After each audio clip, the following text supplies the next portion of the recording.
দর্শক, ইতিমধ্যে আমরা দেখতে পাচ্ছি ঢাকা মেডিকেলে এই মুহূর্তে দালাল বিরোধী অভিযান, দালালদের বিরুদ্ধে শক্ত অবস্থান নিয়েছে আইন শৃঙ্খলা বাহিনীর সদস্যরা।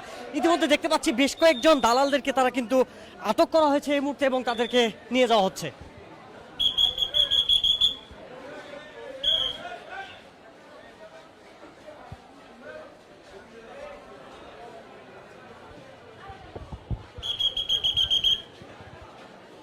দর্শক দেখতে পাচ্ছেন আটককৃত দালালরা কিন্তু তাদের চেহারা ক্যামেরা থেকে হাত দিয়ে চেহারা ঢাকার চেষ্টা করছেন, ক্যামেরার আড়াল করার চেষ্টা করছেন তাদের চেহারা।